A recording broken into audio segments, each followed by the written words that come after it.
Hello. Hey, welcome to a special edition of Let's Talk Nation tonight. And this special edition is I don't know, I want to say it's different. It's incredible because it marks something that we all are familiar with, but nobody actually saw or gauged that we were already there 30 years later. But hey, I'm your man, Rod Love, and you're tuned in to Let's Talk Nation. And I want to give a special acknowledgement and recognition to a very good friend, an individual who does a great deal in the community, and want to also recognize Bernard Hart. We call you B12, so I'm going to stick with the B12. But Bernard, I want to thank you, and I also want to thank your social civic organization, the Wolfpack, for being a sponsor tonight of this show. And I know everybody's wondering, well, what is he talking about 30 years? And Bernard, do you realize it has been 30 years since the Million Man March? It's the Million Man March. We all walked together. So Bernard, do you remember what you were doing or where you were at during the Million Man March? Yes, I know exactly where I was. Where were you? I was in Atlanta. And I was actually working, You were working? Yeah, I was actually working. Bernard, let me ask you this.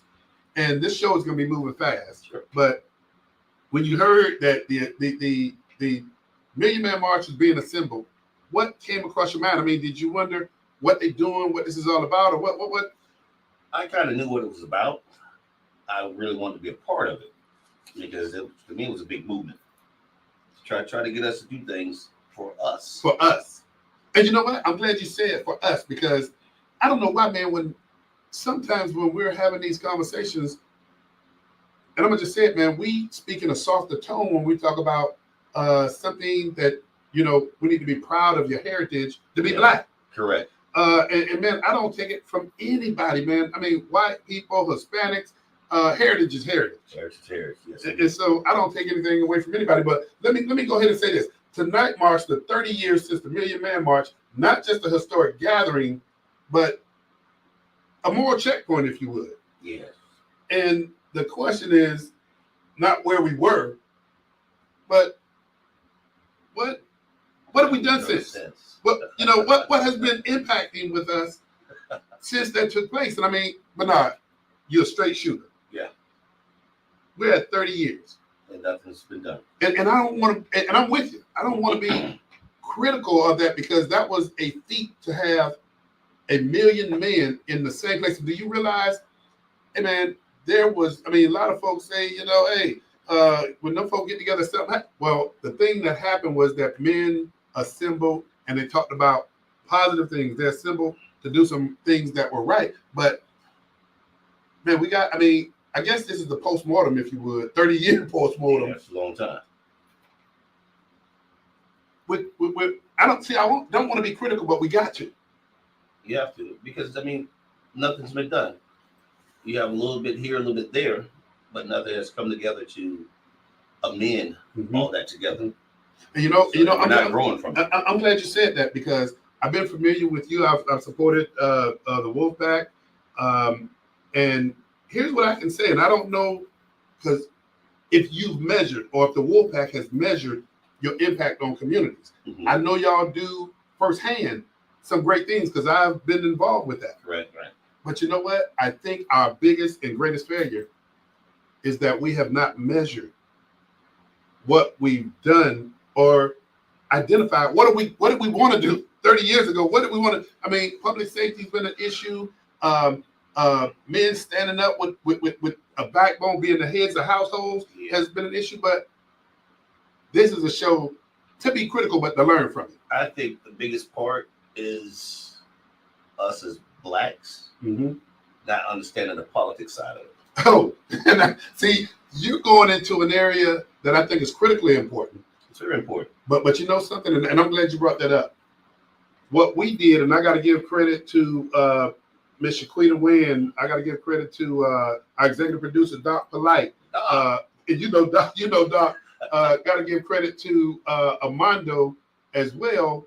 Is that folk have researched, and we took the substance from all of the speakers. And listen to what I say when I say we took the substance.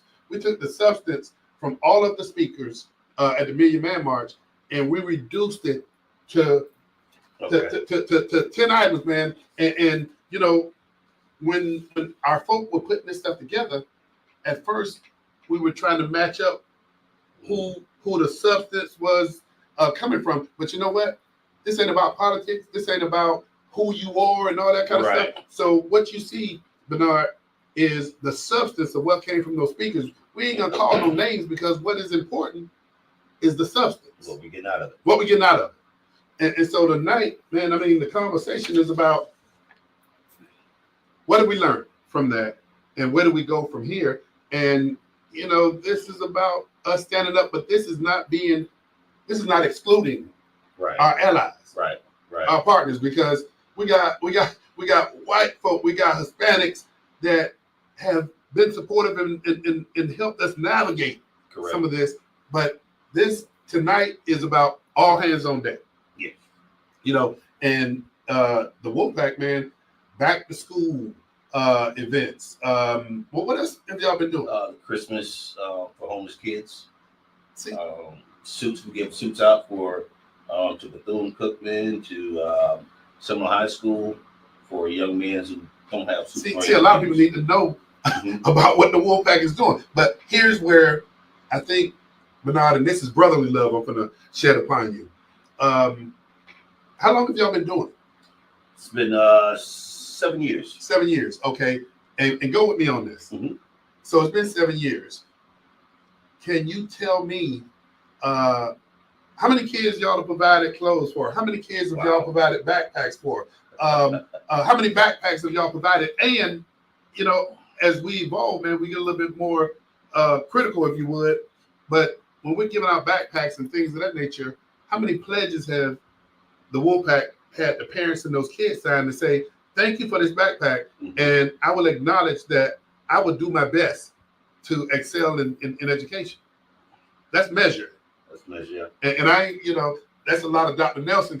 you know our good friend Dr. Nelson, who's a researcher. He's a scientist. Right. And hell, it took him 20 years to get me to start speaking in fact versus theory. But just think the work that the Wolfpack has been doing.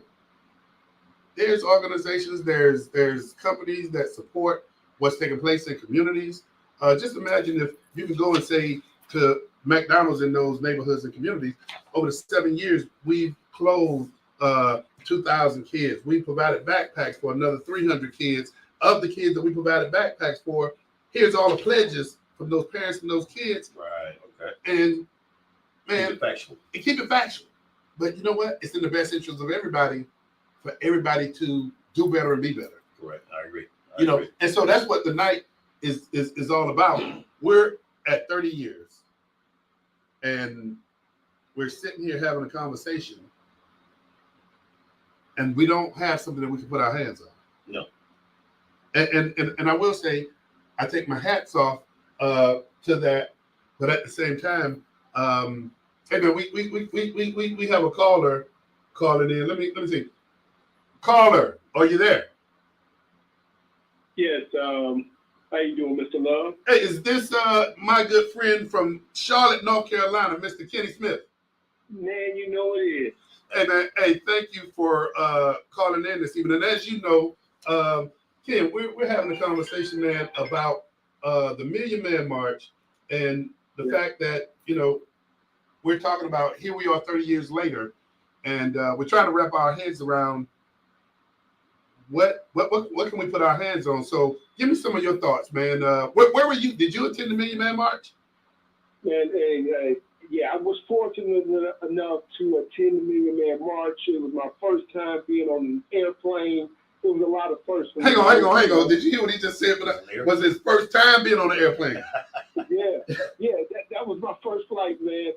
So it was, you know, it was an experience that, you know, I've never had an opportunity to relive.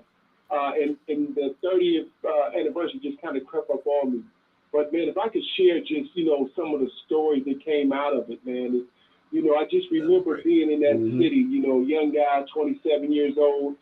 And, you know, it was probably the first time, and I'm probably going to say the only time, that I could walk down the street and just see other black men that naturally and genuinely wanted to get to know me. They didn't look me up and down. I didn't look them up and down. And like everybody you passed, it was like, hey, brother, man, what's up? Where you from? You know, I mean, so many good things happened. I remember walking to the mall and in the street. I don't know if it was Pennsylvania Avenue or not. The street was lined with young ladies. They were giving us drinks. They were giving us sandwiches. They were giving like, strong black men, we behind you. I mean, it was a phenomenal event, man. And I think that if we could take anything from that, is that, you know, I don't know who it was that was speaking, but he had us go into our pockets and take out a dollar. And I don't know if there was a million guys there or not. Let's just say it was.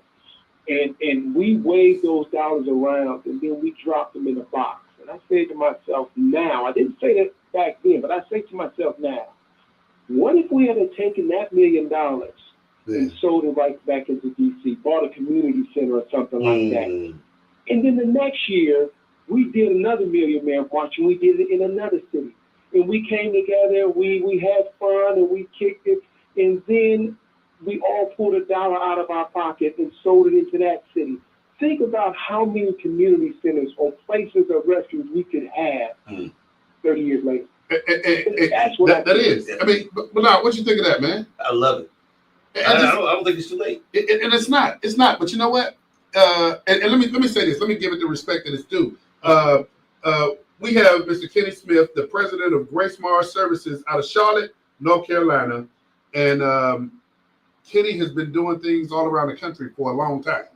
But the point that he makes about 1 million men being in the same place, same space, pulling out a dollar.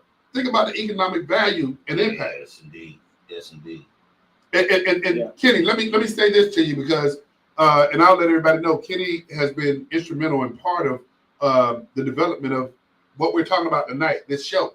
One of the things or the ground rules that we want to get a pledge from everybody to institute is that, we want to hear from you. We want to hear what you're doing or what your organization is doing. But if you use the word I, then we ask you to pledge $100 to the community, to a not-for-profit in a community of your choosing in your community, because this is not about I.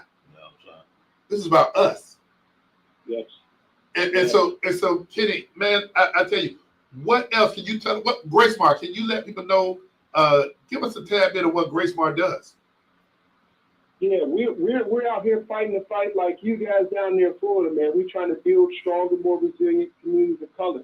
We're just, we're into fatherhood, we're into youth, we're into building Black business. Those are kind of the cornerstones of our program. We're looking to collaborate and work with people like you guys because this work has to go across the country. We have a lot of communities that just really need men to stand up, and that's what that $1 Million Man March is all about. We just need men to kind of take their rightful place back in our communities. And that's what we're all about. How do we make that happen? How do we stand these men up, these businesses up, these youth up? How do we build our community? So that's what we're all about. We're open to working with any and everyone who has that same mindset. And I want to acknowledge Mr. Smith because he also, his company participated in a project here in Florida when FEC was facilitating responsible fatherhood in Orange and Seminole County. And I mean, just did an incredible job. Right, okay. Hey, Mr. Smith, this is always fast moving, but one of the things he's not telling everybody is that Grace Mar is I say we take the I out of it and put the team in it. Kenny is very blessed because his wife is a key instrumental in their company, their operations. And then Kenny, you have is one of your sons or both of your sons involved in your business? Both of them are involved. They are marketing department. So we've been fortunate to be able to hire both of our kids in our business. My wife left the school system and joined me in 2014, and man, we haven't looked back. Thanks to you guys, I think you had an event down there in Florida, Orlando or Miami, and our sheriff was there. And I guess you spoke some very kind words about the work we did together. And so now we have my wife and I in the jail teaching artificial intelligence in the jail. Wow. So, wow. So, man, shout out to you. And that's how it works, man. Hey, Ken, go ahead and get a shout out to Sheriff McFadden, man. Come on, you got to say it. You got to say his name. Okay, Sheriff McFadden. Okay, Sheriff McFadden. He was like, he heard the good words about us from you guys, and he was like, man, who are these guys that I think he met us before the first time in Florida through you guys. He was in Charlotte here with me, and we never met. I had to come all the way to Florida to be there with you and Dr. Nelson at a dinner table to be my own sheriff. And so yeah, man, that's all working out. That's how it is, man. We're connected. We just got to keep connected with each other. You're absolutely right. Hey, Kenny, before I let you go, man, so that because I'm curious now, you're in the jail in Mecklenburg teaching AI. Yes, sir. Yes, sir. Yeah. That's you and I are big into that. That's the future. Everyone needs to start getting on that $15 trillion train that's coming down the track. Did you hear the numbers? We got to get in. Oh yeah. What was that number you said? 15 trillion. 15 trillion by 2030. That's what this AI industry is supposed to generate in our economy. So we need to jump on that train and not get run over or left on this one. Because real quick, I will say that every economic transition in our country's history, we've always needed something. Yes. When we were farmers, you needed land. When it was an industrial revolution, you needed machines. When it was the information and finance industry, you needed some money, or you needed some computers or know how to code. AI is the first thing that you don't need anything. Wow. But your willingness to be curious. Man, you're absolutely correct. Hey, Kenny Smith from Charlotte, North Carolina, president of Gracemar. Hey, man, I want to thank you for the work that you're doing. But I want to thank you, man, for, just seeing it not be robbery, man, to call in and give us some wisdom tonight. So thank you once again, man, and keep up the great work. Hey, you guys do the same. Thank you. Hey, thank you. Take care, kid. All right. Hey, let me just go ahead and say once again to everybody who's viewing this, this is a special edition of Let's Talk Nation. I'm here with my good friend Bernard Harden. We call him B12. And this is about 30 years since the Million Man March. And we got to be critical of ourselves. And at the same time, we got to figure out, how do we get it right? Main thing. How do we get it right? And so let me give the phone number, because we want participation from folk that are dialing in. We got some other special guests that's going to come in virtually, but that phone number, and I know our executive producer will get it up on the screen, is area code 407-921-6195. And once again, 407-921-6195. Hey, Bernard, as we're talking about the Million Man March, and we're doing this autopsy, if you would, I hear people, we talk about human services, doing some great things in communities, but doing that is great. But also, there's another big arm to this, and that big arm is economic development. Yes. I don't know if one of my good friends that I've known for 25, 30 years, Miss Bernice Akin Bradley, is here, but this sister she owns her construction company. Yeah. And she's been in this community, man, and I've known her for about 25 years, maybe more. But this sister is participating in contracting at the airport. She's involved in contracting, I believe, at the Orange County Convention Center, one of the largest convention centers in the country. Yes. And I hope that she joins us in the studio this evening. But it's about economic development too. We often hear this stuff about minority business engagement. With that being the case, man, we're at a point that I want everybody to be at the table. As my father-in-law often says, if you're not at the table, you're on the menu.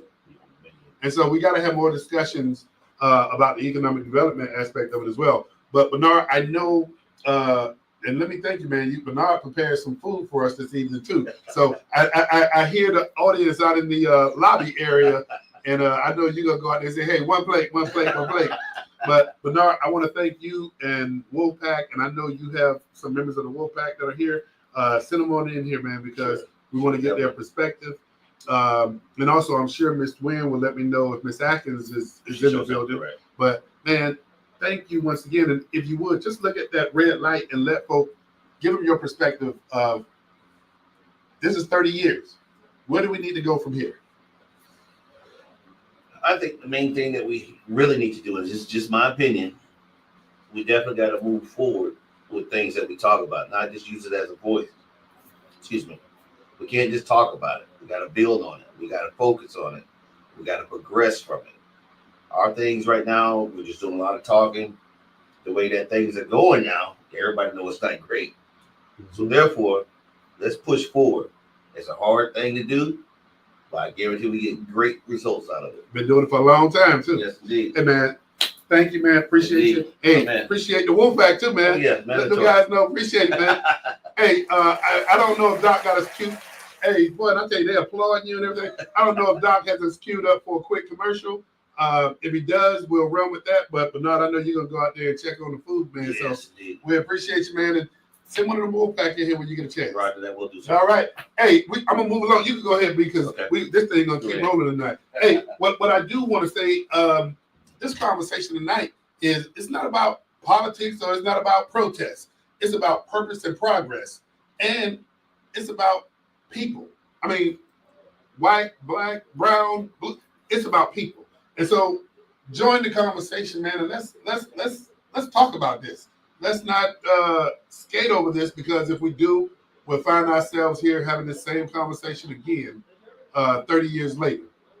I don't know if y'all can hear, but they must be having a good time out in the lobby area. But you know, we have to continue to do better. This is about progress, and it's about our children. Oh, I see in the lobby, I see Miss Atkins that y'all see. She know where the food is at, so y'all send me a plate out there too. But we got to continue to have these conversations. I don't know, Doc, do we have Dr. Nelson in the green room? If we don't have Dr. Nelson in the green room, because that's who we have coming up next. But you know what? Our goal tonight is to reconnect with the original principles of faith, family, finance, and just looking toward our future. And so, hey, Dr. Nelson, right on cue. Dr. Nelson, president of 21st Century Research and Evaluations. For those of you who may be not familiar with Dr. Nelson, he is one of the leading experts around the country as it relates to community engagement, law enforcement engagement, and training, bringing stakeholders and law enforcement together. Dr. Nelson, how are you doing this evening? Man, bring you greetings from Wakulla County. Blessings. You know, they set the intro up for me, Tallahassee, but the Wakulla is what, 30 minutes from Tallahassee, right? Suburbs. So Dr. Nelson, we're having this conversation about 30 years later, as of today, of the Million Man March. Do you remember where you were at when the Million Man March took place? I was in Tallahassee on the campus of Florida State University, finishing up my doctoral program and wishing I had enough coins to get to DC. Man. And so, Doc, what did it mean to you not being there, but what did you think of this? What went through your head about what are they going there to do? What is this all about? Well, it was powerful. Even though I wasn't there, I felt the spirit. I think every black man in America felt not only the calling to stand up and say, we're here and we're counted. I think the fact that they had a full day of nothing but love and loving on brothers. You know, it was a time where it was a pride thing. It was prideful, intentional. I think that time was right. That time was right for that calling. And the unfortunate thing is that it was a moment. As you said, it was a moment. It wasn't a movement. It was a moment. But that moment meant something. It meant something to a lot of people. And I think that taking that spirit, the spirit from 30 years ago, and looking at ourselves, being introspective, looking at ourselves in the mirror and say, where are we now, 30 years later, and what must we continue to do? So Doc, let me ask you this, man, because I got to tell you, and I'm going to go ahead as a matter of disclosure. I've known you 25 years. It took you 20 years for you to get me to get out of speaking theory and start to speaking facts. But what is the biggest thing that we dropped the ball on after the Million Man March took place? I think the pride was there, but the intention and purpose of what do you do in terms of action wasn't. So we still left our young boys behind. I mean, if we look at every single measure, whether it's education, whether it's employment, whether it's earnings, we've still left our young boys behind. And I have two that I love more than life itself, a 17-year-old and a 23-year-old, and they're doing fine. But if you look at the mass, we're not. And I think that that's part of it, that some people have, they've been educated, they've left the communities and they've gone elsewhere, but the community is hurting. Our communities are hurting, and we have to go back and save it. I think this is about self-reliance on us. Although we don't live there, we still have an obligation and a responsibility to uplift those that are still there, particularly our young men. Not that our young women couldn't use some support, but our young men are way behind. Hey, Doc, let me ask you this question. How does data drive rightness, if you would, in community development? Well, I think data gives you a roadmap. If you look in Florida, the graduation rate for young black males is less than 50%. So you're talking about 1 out of 2. And then you go look at our prison and our juvenile justice system, they're the largest single population there. That's data. Now, what the data doesn't show is who's there supporting and guiding those young men before they get there. So we go from data to looking at what do we need to do and where do we need to go, as opposed to just conjecture. You know what I used to tell you? You had anecdotes out of the world, but at the end of the day, I look at 3 things with a program: how much did we do, how well did we do it, and at the end of the day, is anybody better off? That's what I measure. Whatever the program is, education, reentry, justice, whatever. How much did we do? How well did we do it? And is anyone better off? And you know what, Doc? Let me say this, and I don't know if you saw Bernard Harton in the studio with me. He has an organization, man, a civic organization, and it's a great group of guys. They do backpack giveaways. They help young men dress for success, job interviews, you name it. They're out there in the community doing it. But you should have saw Bernard's face when I asked him how long have they been doing it. They've been doing it 7 years. And I asked them, do you know how many young people that y'all impact over those years? If you have those numbers, and you go to your local businesses and communities and say, hey, we're trying to help these young people, and you have that data, it helps that movement a lot more easier, if you would, to get the kind of support when you're going with data versus, again, like you say, different anecdotes. Right, and have those young students bring their report card next year. I mean, we do the giveaways every year, but somehow, some way, we're gonna have to be able to look at our young men and support them, and support them. We have to do that. Find ways to go and mentor and go to schools and all. But looking at their report cards, accountability for me goes both ways. We have to keep a system that's not educating our young people accountable, but we also have to be able to support and make sure our young folk are doing well in school, because education is the new. And when King and everybody was fighting for everything, they were fighting for education. You're absolutely correct. Hey, Dr. Nelson, I appreciate you tuning in. And before I let you go, here's 10 of the areas when we saw the Million Man March. We saw all of the speakers. We actually took the substance from some of those speeches. We didn't put names, so it's all about the substance. Atonement, reconciliation, responsibility was one of the substance. Number 2, family commitment, respect for women and children. Number 3, nonviolence and community peace. 4, health, sobriety, and personal discipline. 5, monthly service and volunteerism. 6, education, knowledge seeking, and self-improvement. Number 7, economic self-help and community commerce. 8, civic principle and collective influence. 9, brotherhood and intergenerational solidarity.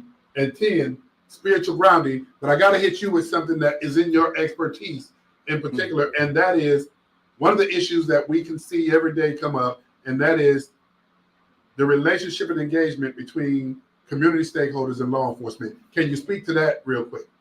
No, I think, as you know, I've been traveling the country, engaging communities around safe communities. Because for me, whether you're black, white, green, or yellow, Jew or Gentile, rich or poor, Democrat, Republican, Independent, we all deserve a safe place to live and raise our family. And that's free from gang bangers. It's also free from police brutality, whichever. We have to. We have to. There's no ifs, ands, or buts about it. We have to hold folk accountable.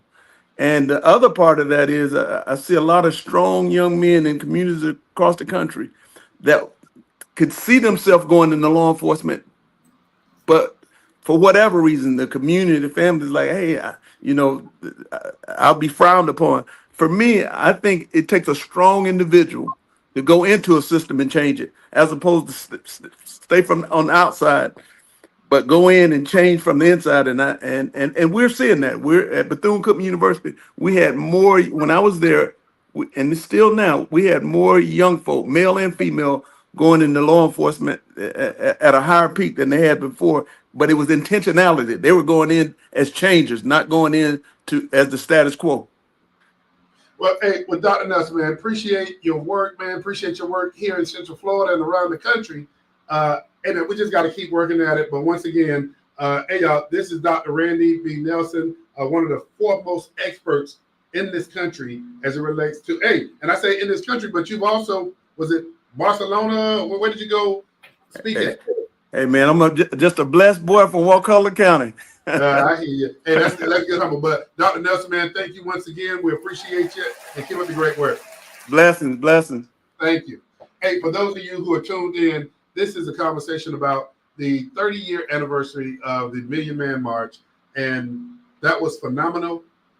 But we got to figure out, how do we put some meat on the bones? How do we measure and navigate where we want to go and where we want to be? The phone lines are open. If you have a comment, thought about where were you doing the Million Man March, and what would you say we need to do to step up our game? That phone number is 407-921-6195. And while we're going through this process, I don't know if we have Mr. Ken Kilpatrick in the green room. If we do, that is our next guest. We can bring him up on screen, but we have to have these uncomfortable conversations, and I'm just glad that we're afforded the opportunity to do it. I don't want to, Lord willing and bless me, be here the next 30 years. I don't want to have this conversation. I want to talk about how we progress. Mr. Queen Wynn, if we have Miss Vernice in the lobby and she's done with all that good food that's out there, I like to have her in the studio as my guest real soon. And I hear y'all in the lobby. So Miss Vernice, if you would come join me, because you're a bad sister and you're doing some great work out there. Doc, let me know when we have Mr. Ken Kilpatrick in the green room too. Hey, as we talked about this, we were framing up the 4 F's, and I've mentioned the 4 F's already: faith, family and friends, finance, and the future. Those are some things that are critical to our success. So, Miss Bernice, you're up at bat. So we're waiting for you, Miss Bernice. So, hey, so tonight, as we talk about leaders from across the country, as we talk with leaders from across the country, we'll explore how each of these pillars still define. No, you over here. Come on in. Come on, bring them on in. I'm gonna slide over a little bit. How are you doing, my friend? I'm doing good. Hey, you know what? We get a twofer. That's right. We get a twofer. I can barely miss. Hey, and you know what? I'm gonna let my co-host make these introductions. But Ms. Bernice, I've known you for I keep saying 25 years. At least 30, I think. Oh, you like to throw me out there. But as I was telling everybody, I don't know if you were here for the beginning of the show, but you're a bad sister, and I'm proud of you. Your construction company and the level of engagement that you've been in this town, engagement at the airport and contracting. I don't know if you've been out at the convention center contracting. More than likely, she has. Not yet. But you've been everywhere. But you know what? You've been actually making a way for some folk. And so what? Well, you know. But before I do that, introduce your guest with me today. Okay. Even though I know her, but since Right. she's gonna co-host with me, you're gonna do it right. Exactly. So I'm very pleased to have with me my partner in the construction arena, and that's Jeff Seeley. He is the owner of Seeley Consulting. Seeley Consultants. Okay, so tell me a little bit, because people watch this and sometimes I like to apply pressure. What is Seeley? Oh no, what is Seeley? Well, and he can talk now. Trust me, he can talk. We'll try a little bit. Yeah. Well, Seeley Consulting, we're talking about the Million Man March, and I was on campus of Indiana University when it was happening, as you were asking earlier. I guess part of the march or any movement, right, in terms of our people, how do we gain power? Mm-hmm. How do we focus power? And what is the goal for that power, for that focus? And whether it's on campus of Indiana University or in Washington, D.C., 30 years later, still that question, right? And then as a people, whether in the United States or Africa or the Caribbean, we've been trying to ask our question, that very basic question in terms of Black people. What is our power? What's our goal? How we focus that power? And I think today we're recognizing and we're seeing that people with power, how they utilize it. And we got to start asking questions when we have power, why are we so afraid to utilize it? Boy, you hit, and this is incredible. I'm glad the way you structured that. Yeah. Yes. I couldn't have said it any better than that. And so, I'm privileged and proud to have both of you here. But as I was mentioning to our audience, and we've had Dr. Nelson on screen. We've had Kenny Smith out of North Carolina, but everything is not revolving around human services is important. Economic power is you got economic power. You can fund those human services. That's right. That's even more. Right. So Ms. Bernice, tell us about your company and what your company has been doing. Well, we've been blessed to be in business nearly 16 years. From December, it'll be 16 years. And again, we've been very blessed to be a part of a lot of the major projects here, starting with the Camping World new build, the MLS Stadium, we were a partner on that. As you indicated earlier, we were part of the building out at the airport, both the South Terminal as well as the pedestrian bridge. We also have done a few projects on our own that we're very proud of, that are iconic projects in this community. One of which was the renovation of the Lou Garden. Oh, okay, yeah. And so also, if you have gone to festivals over in Winter Park, we built that new stage that they have. Didn't know that. Y'all got your hands in a little bit of everything. And so, and also, we built a lot of schools. The New Horizons School, that is the one project that you will see my name on the cornerstone of the building out in Horizon West. And a number of other schools are both renovated projects as well as some new projects. Okay, here's what I want to do, because I always believe in promoting. We're talking about the Million Man March. We're talking about, we're being critical about where did we miss the boat as well. But I want people to know, and I want developers to know, I want other municipalities to know, while your stronghold has been located here, y'all two believe in have money will travel. Right. Yeah. Well, we've done a few things down in South Florida where we partnered with one of our partners down there, T&G Instructor, where we've done some schoolwork for Miami-Dade Public Schools. Okay. Okay. And, but I do believe in self-promotion, and also I do believe, because people did it for me, sometimes people can't say for themselves what they really, but if you're a municipality, you're in government, if we have some incredible development companies in Central Florida. We have two players sitting in the studio right now, and man, I tell you, y'all are more than capable and competent of coming to the table and stuff. So Absolutely. what else did y'all want people to know about? No, absolutely. I got excited about what you're trying to do. So the I guess the energy, the synergy of power, I got connected to that and started talking about that. But I guess in terms of a consulting firm, what we do is we really got birth out of Hurricane Katrina.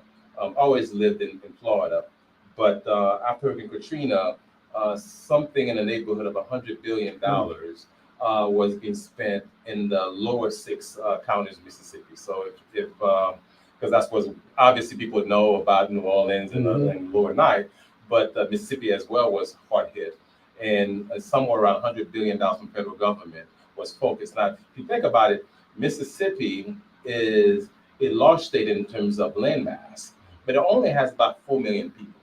And if you're talking about just the lower six, you're talking even far less people and $100 billion of investment, right? So, but part of the reason we went down there in the project we're involved, we focus, or we're experts really, on layering fundings, private and public funding. So you had all these fundings coming from federal government and utilizing them as catalysts, as gap funding for larger projects, whether it was infrastructure, whether it was housing, just mass economic redevelopment. So we're involved in that for several years and consulted the city of New Orleans doing the same type of thing, did project in Texas.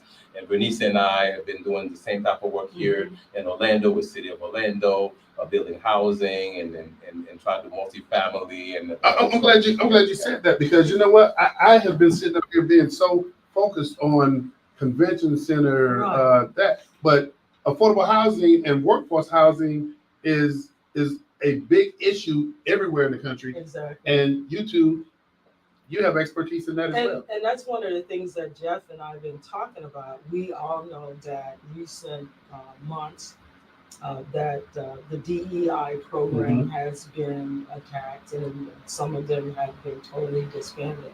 And so we said, how do we continue to grow our business and be successful? We have to create our own opportunity and create our own wealth. And so a lot of us have ways to do that.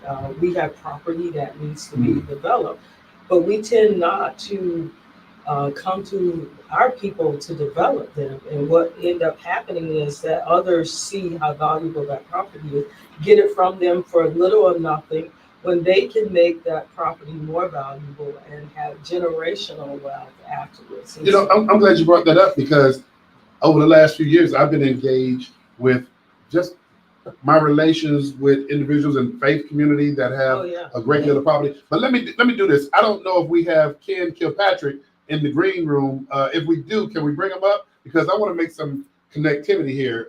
Doc, is Ken Kilpatrick in the green room?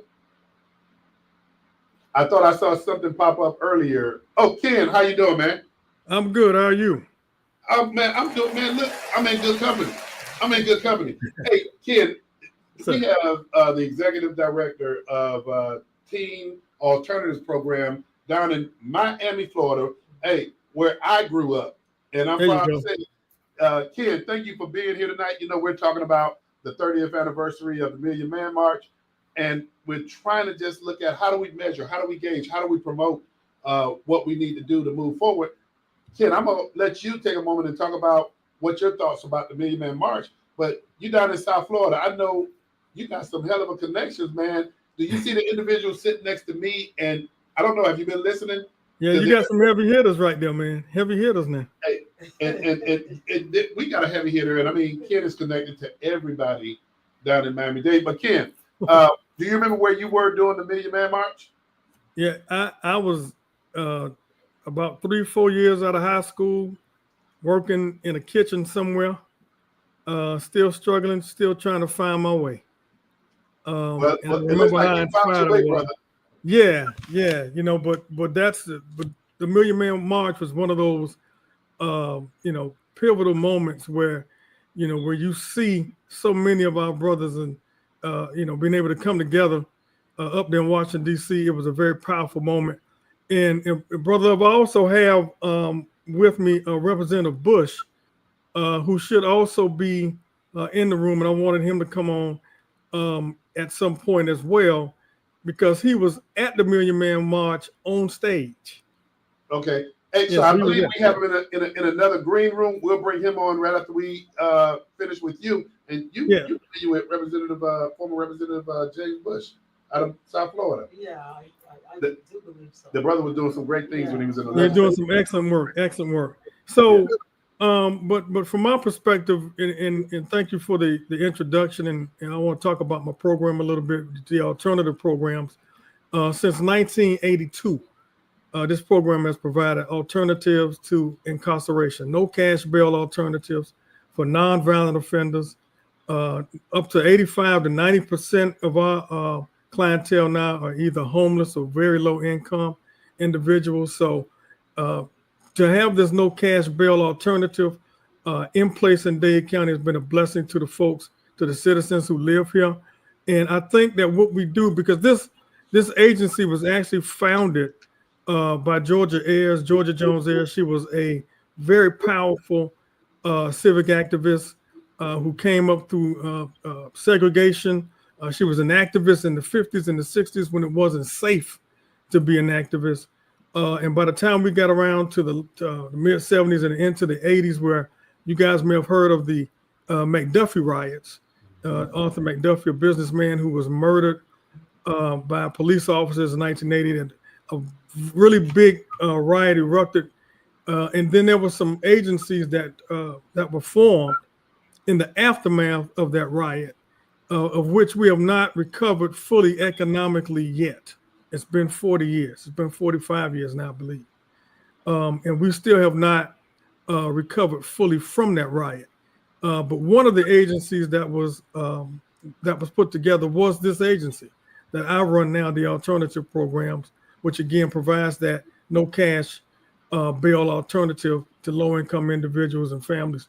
We also have a juvenile program that serves the youth as well. So I feel that our agency is on the wall, if you will, and have been on the wall since 1982, which is well before Million Man March. But the Million Man March does give us that blueprint of from 82 to 95.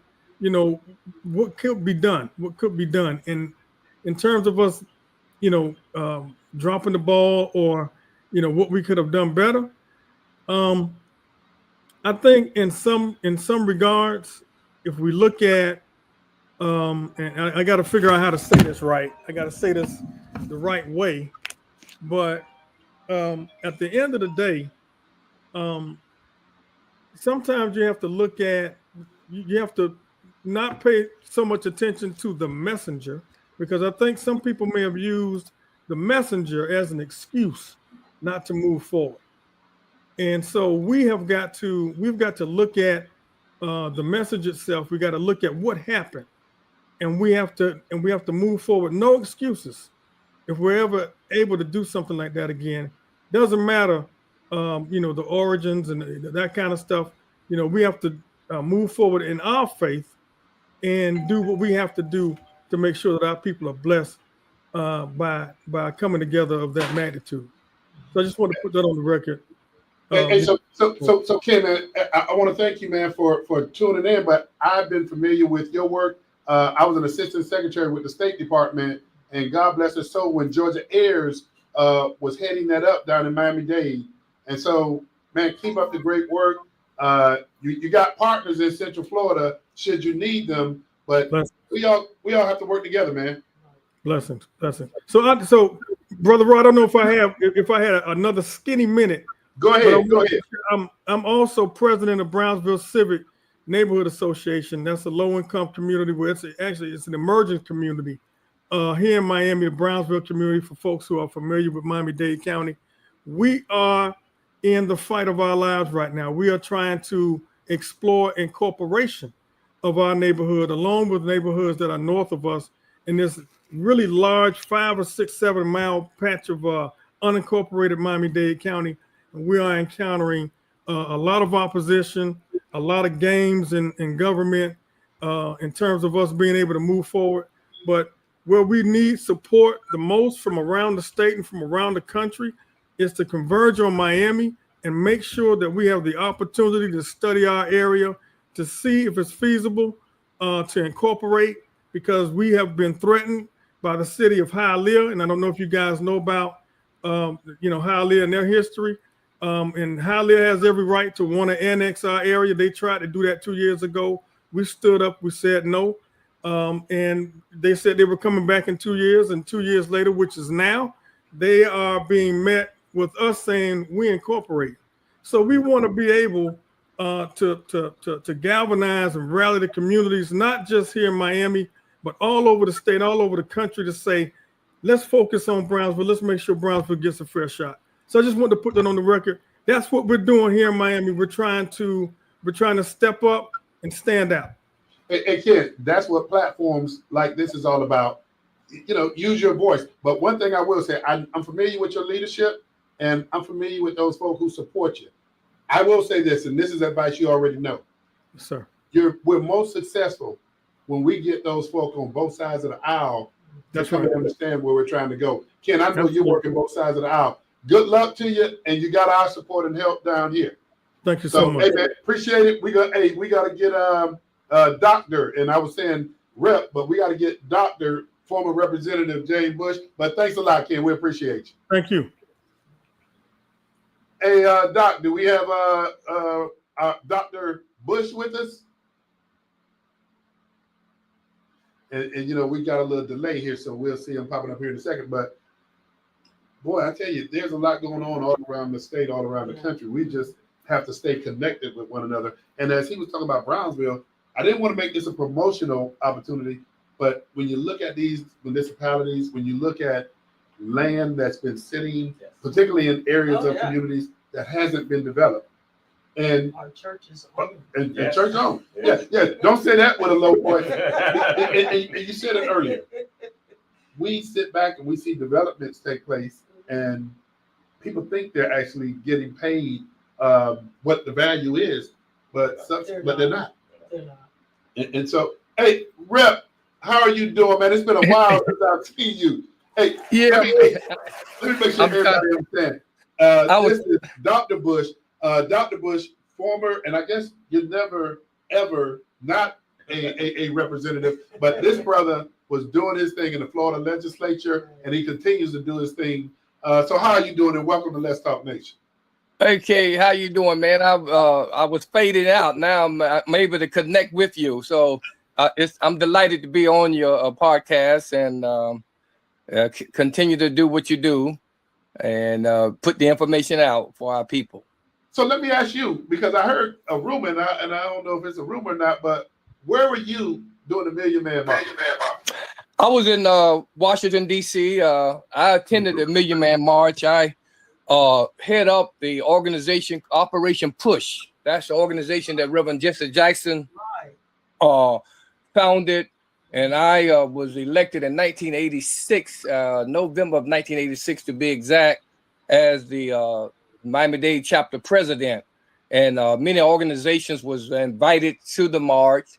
And I went up as the president of Operation Push here in Miami, and was able to be a part of that. Not as a speaker, but I was there in attendance. So the rumor was correct. You were in the place. Hey, let me ask you this question. Now, 30 years later, fast forward, we're all asking the question, what has taken place? What did we miss? Can you kind of fill in the gaps for that for me? Well, back then we got up with our focus and knowing what we were fighting against, and we was fighting with a purpose and a mission. But today, I think that a lot of the generation of this generation pretty much was not a part of the struggle during the civil rights era, and so this generation doesn't have the kind of commitment, and I'm making a general statement, that we had during that time. And so I think that we have to resurrect the kind of commitment to the civil rights struggle so that we don't lose the gains that we have gained back in the 50s and the 60s. As you see that the Voter Rights Act is on attack right now. I mean, the Supreme Court was debating that this I think the last couple of days. And so we got to make sure that we do a better job in educating the younger generation or this generation about where we were then and where we are now and how they play a very pivotal part, because it was the young people who really was more involved in the movement during Dr. King's era. Well, Dr. Bush, we talk about moments and movements. We talk about, human services, volunteerism. I have two players sitting in the studio with me that are in development. How important is the economics to where we want to go? What's your thoughts about that? Well, Dr. King was talking about economics, but right before he was assassinated, he was talking about going to Washington to receive a check, and that's where he was headed. Economic, as Jesse used to say, we don't want social generosity, we want economic reciprocity, and that's where we have to move toward with this generation, because politics, when you look at it in the simplest term, when you break it down to the lowest common denominator, it is who gets what and how much. And every year, that's what this is all about. It's not about Democrats or Republican. When we sit at the table, the state constitution gives us a demand, give us a mandate. The only thing we're supposed to do as lawmakers is to balance the budget. And in that budget, you have 100, sometime 115 billion, 112 billion. And as a member of the legislature, be it Senate or House, you go there to do one thing, to extrapolate out of that budget of dollars so that you can bring back to your various districts so that you can provide economic opportunities for the 501c3s and the state governments and all of the amenities that we provide to the citizenry of our local communities and districts. So it is about economics. The only thing move heaven is faith, and the only thing move earth is money. So, yeah. No, seriously. Go to the bank. Go to the bank tomorrow and tell them that you need to borrow $1 million, and tell them you have $1 million worth of faith, and see just how far you'll move the envelope. Right. Hey, Dr. Bush, hey, let me ask you this. I have two individuals in the studio with me, and this is all about us developing that synergy. South Florida, when you were in the legislature, I was working for the State Department at the time. One thing that we knew about you at the time, and what he's talking about when he's mentioning bringing back funding for your district, from a legislative standpoint in Tallahassee, we call them turkeys. And Representative then Bush, he knew how to work across the aisle because he was always taking turkeys back home to his district. So now workforce and affordable housing is just incredible across the country.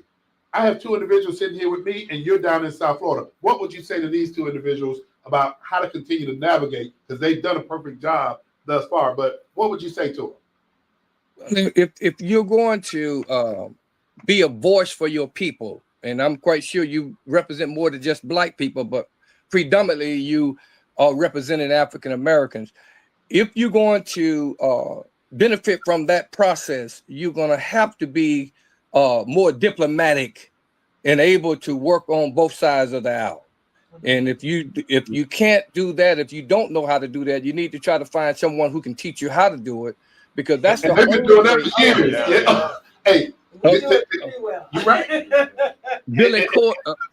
Building coalitions. You're gonna have to have a coalition type of attitude and mindset when you're in that process, because whatever party that's in control, they pretty much determines the outcome in terms of how the dollars going to be dispersed. And so if you want to sit at the table as a member and just watch everybody eat while you just sit there and watch them, then you continue to do that. But if you want to go to the table and get your share, should I say, food put on your plate, then you need to know how to be able to negotiate and be able to be diplomatic in that. And I think we lack that, and that's another whole nother training that we have to get this next generation of public servants to learn, that it's not about Democrats and Republicans. It's about resources. It's about how you can benefit from that process. I'm a victim because I'm a victim because I learned how to do that. I brought back millions of dollars for HBCU schools. We brought back $33 million for Florida Memorial, Edward Waters, and Bethune-Cookman. And not only that, we got $3.5 million recurrent dollars they received without even had to go back and ask for money for like 5 years. We brought back millions of dollars to the 501c3s here in my district. And as a result, the Democratic Party punished me, and they used all kind of dirty tactics to keep me from being reelected because they said I was too close to the Republican Party and the governor was controlling me. Governor never, and while I'm on your podcast, I want to make this very clear. The Governor DeSantis never asked me to do anything. He didn't need my vote. They had the votes. No Republican asked me to vote for anything. They didn't need my vote. I voted on my conviction. I did not sell my soul. I voted on how I was raised and what I felt that was the best for my constituents. And that's a true fact. So, but we got to get to the point where our people can stop being controlled by people who get paid to deliver the votes for a particular party.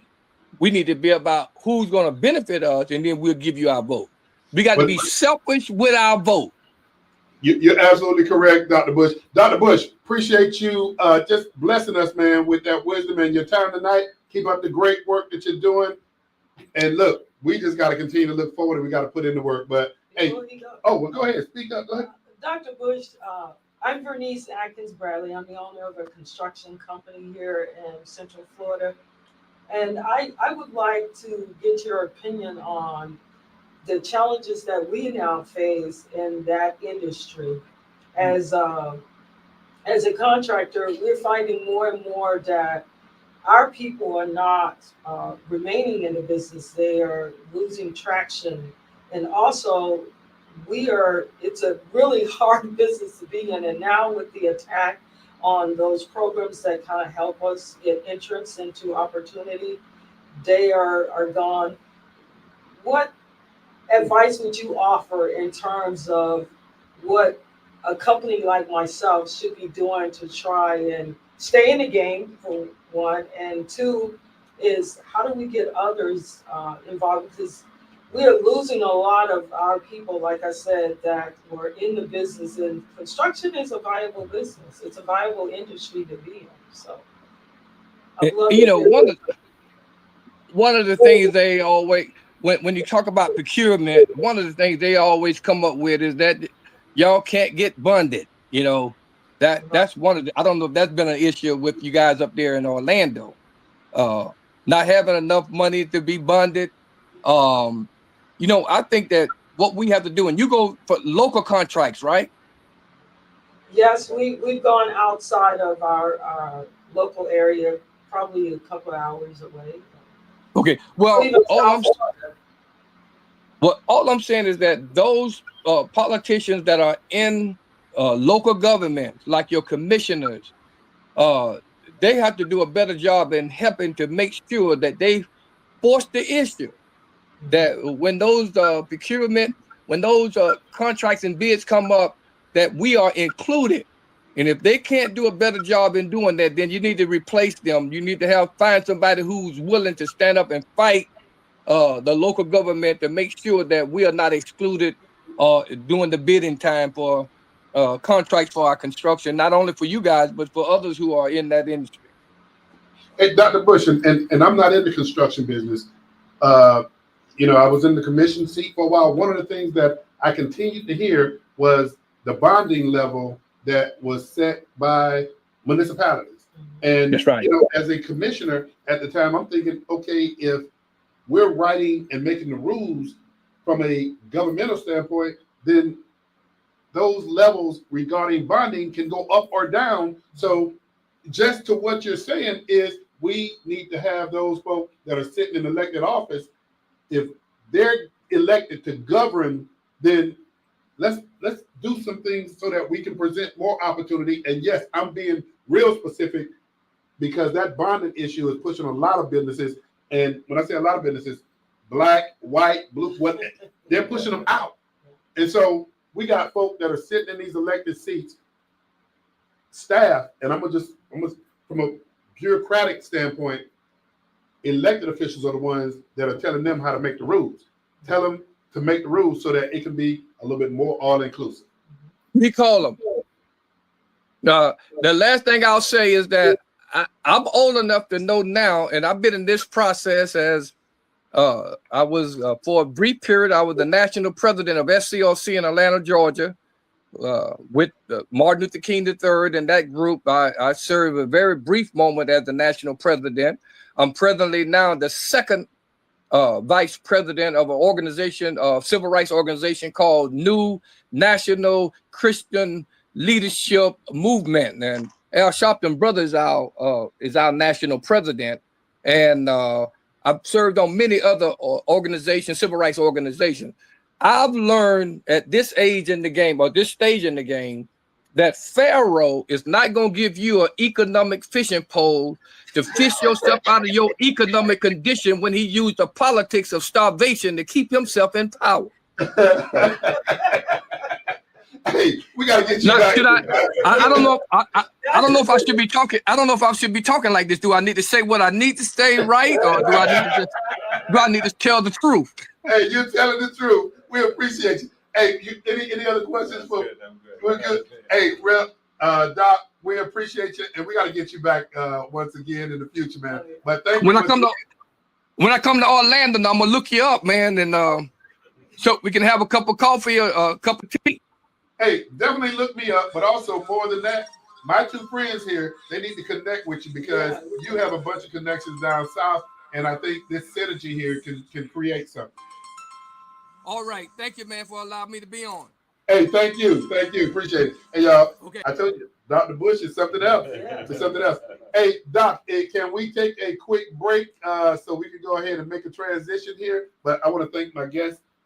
Y'all brought something else to the table this evening. Hey, y'all put more meat on the bone. All right, man. Hey, Doc, do we have a break in now? I don't know. Look at her. She's a crackhead. Figured she might have a weapon. What did she try to steal? I caught her trying to put this under her coat.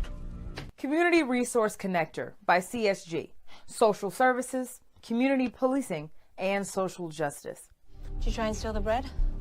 My husband sold our link card and I don't have any money. I'm not a drug addict. I just wanted to make my boy a sandwich. You gonna arrest her or what? CRC is a real-time resource tool for human service professionals, law enforcement, juvenile justice, child welfare, education, traditional and non-traditional not-for-profits. How much is the bread? $1.50. Now is the time to build new organizational relationships through wraparound services that produce measurable outcomes. Here you go. Community Resource Connector by CSG, the effective way people help people.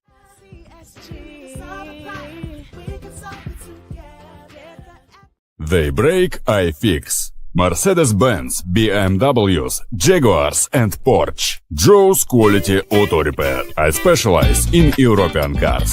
They break, I fix at Joe's European Quality Auto Repair. Located at 1240 State Road 436 in Altamont Springs. They break, I fix. Call me, mention Let's Talk Nation and bring your certified dealership repair quote. And I beat by 30%. Remember, they break, I fix. Call me at Joe's European Quality Auto Repair at 407-409-6040. Again, 407-409-6040. After they break, I fix. Joe's European Quality Auto Repair. Hey, welcome back to Let's Talk Nation. This is a special edition. What we're conversing about this evening is tonight is the 30-year anniversary of the Million Man March. But more so than that, what we're talking about here tonight is how do we measure movement? And I'm not talking about the moment, but how do we measure a movement? And that's what we want to get to tonight. Let me ask, Doc, do we have Pastor Bowie in the green room? If we do, I'd like to bring Pastor Bowie, who's out of Los Angeles, California, to join us this evening. Doc, do we have Pastor Bowie? And if we don't have Pastor Booth, no, he's not on yet. Can't hear you, Doc. I say he's not on Okay, yet. what about Mr. Lovett? He was, but Okay, he what about dropped Mr. off. Lovett? I'm not sure. If we can get in touch of him and get him back on. So Okay, all right. Well, we'll see if they drop back in the green room. But we're having a conversation tonight about the Million Man March, and what we're trying to do is put some meat on the bones. Some of those conversations, some of those speeches that we heard for the Million Man March, we took those speeches and we reduced them down to the substance of those speeches. We didn't put any names with the speeches because the names of who made those speeches aren't important. The substance is important. Where do we go from here is important. And while we're waiting for some of our other special guests to log in, one of those speeches and the substance of the speech was atonement and reconciliation, responsibility, that moral reset, if you would. And what it was doing, it was calling for personal and communal atonement, settling disputes, reconciling. And Dr. Bush, he hit, boy, I tell you, he hit a number of things on the head. But some of the things that we have to do, and we're looking at moving forward, we got to get to a point that we can sit in the room with people who don't absolutely 100% agree with the direction that we're going. Part of the conversation needs to be, why is it important for us to sit in the room and let's match wits with one another to see who comes out on the other end. If we can find some common ground, because it's not as some people may think that we just got so many things that are different from one another that we can't get along, that we can't agree on anything. We can't get to a point in place where all of our lives, the quality of our lives can improve. It's just not one group or one person who's going to benefit all the time. Those are the kind of conversations that we need to have. One of the other areas that the substance of the speeches that were given on the mall in Washington, D.C. was, it revolved around family commitment and respect for women and children. I think it's a lot of meat on that bone to have a conversation about that. But some of the discussions with that was public commitments to support families. We have all these initiatives that are taking place now. And one that I tell you, I really am impressed with is the Responsible Fatherhood Initiative, to sit with men. And when I say sit with men, this is just not young men. These are older men as well, that we got to get back to our center, if you would, and take care of our families, look out for our communities, and have these difficult conversations about how do we right the ship. When we also have those conversations, we need to look at how do we end verbal and physical abuse and honor women as mothers and partners and pledge to protect and nurture our children. These are the kind of conversations that we know what's right. We know what we need to do. It's that process and that point in case to where we get there. I do know, and I see some folk are asking for the number, the dial-in number. That phone number is area code 407-921-6195. Call in and let us know, where were you during the Million Man March? What did you think about it? And fast forward 30 years. What do you think? What have there been any fruit that have been born from that march? So we like to hear from you. As we continue to have this conversation, and we're talking about some of the substance of the speeches that took place during the Million Man March. One of the other speeches that took place revolved around nonviolence and community peace. It talked about the rejection of certain behaviors that brought harm to communities. We talked about peaceably conducting the measures of having conversations with these young men that are finding themselves growing up in fatherless homes. These are some of the conversations that took place during the Million Man March. And I think not the person or the people who gave these speeches, they're not important as it relates to the substance of what they imparted, and also how do we get our arms around it. Those are the kind of conversations that we need to have. Doc Polite, I know you're back there, but where were you during the Million Man March? What were your thoughts? Man,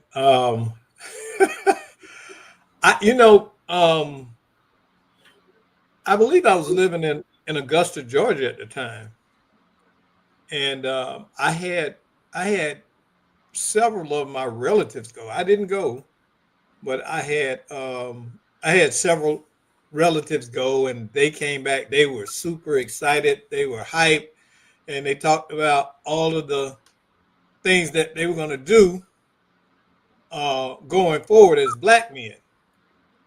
And unfortunately, it did just like New Year's resolutions.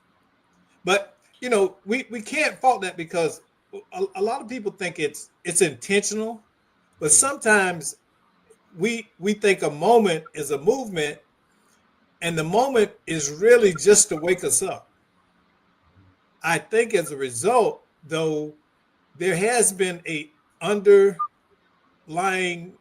kind of revival with black men, in that you see more black men actually being involved with their children, being intentional about who they have kids with now.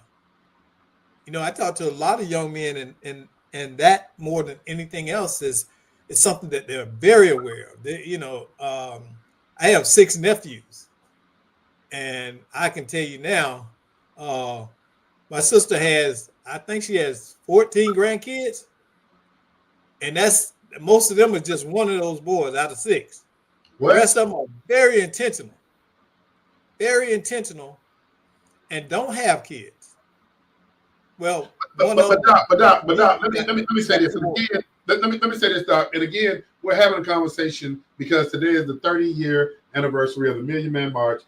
This conversation is not so much just about this march. This conversation is about the absence of the work that should have gone into after bringing approximately 1 million men to the mall, listening to and applauding some great speeches. I mean, nothing wrong with applauding those speeches. But you know what? After it was over, I think the key thing, Ron, is we often we look at grand gestures. We look for grand gestures a lot of times, and it's the micro movement where the progress happens. The micro movement. Yeah, it's micro. It's the little things, the changing of the attitude, changing of a perspective, and modeling what you see someone else do. Because now it's like it's becoming very important to black men, I think, to be better fathers. But you know what? This is a good conversation in a place when we're talking about men being better fathers, taking more responsibilities. I don't want to do this segment without Bernard. Bernard, I know you're out in the lobby area. I want you back in the room for this conversation as we're talking about men being better fathers, being better role models. Bernard, Miss Wynn, I know Bernard is out there in the lobby. Tell him to put down that food and come on in the studio because we're about to have this conversation that I think we can all get our arms around. So Bernard, join me in the studio. But Doc, as we're having this conversation, man, how do you get the attention of those men who can model and mentor that behavior and those men that need it? How do you make that connection? You model the behavior. Did I ever tell you Doc got a billion stories. I'm old enough to.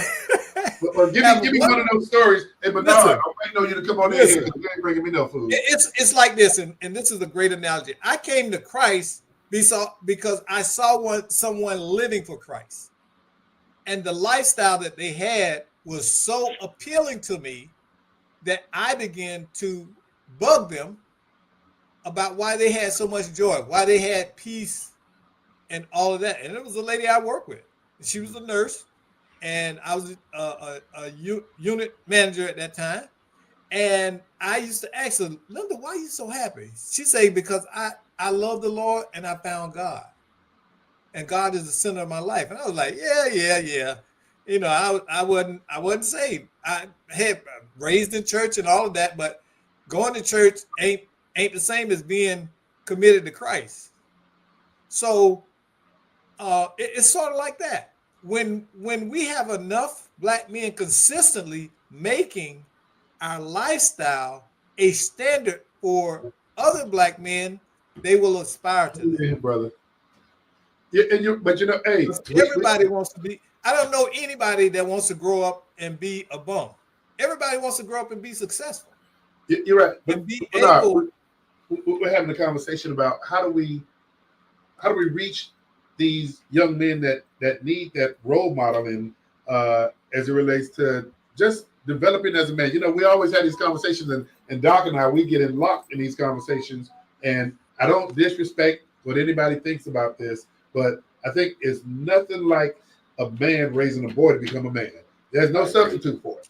You know, and so Doc and I are having this conversation. How do you reach those young men? And sometimes we don't know what we don't know. And a young man may say, "I'm developing just fine," when you see that he's not. I think now there's more mothers that's raising. That was the Doc. Yeah, okay. Raising these young men now, and I think we have to reach out to the moms and get permission for the moms, because the moms, they're too protective. But you know what? Young boys now that need to be men. And you're right. I was asking you that question, and you know what popped in my head, and I want you to take the lead on this. Your brother-in-law, Commissioner Wiggins, and Britt. Now, Britt Henderson. Those two cats are a classic example of how you impact a community, because they do something. Is it Mother's Day with their? They do. Daughter, I'm sorry, father, daughter ball, and then they do a mother, son. You got me to volunteer over in Sanford. That's what we did. The father, the son, mother. And I saw those young men come dressed in suits. Yes, bringing their moms to this. Mm-hmm. And you guys were modeling positive male role modeling. And I mean, so that is a way. They've cracked the code. That's the way to do it. And so, Doc, as we have this conversation, and you mentioned something earlier, Doc, when you say your sister has 14 grandchildren. Yeah. Wow. From how many kids? From 6 boys. Oh, well, 14. You can divide. Yeah. I didn't know if Doc was saying 14 from 2. Okay.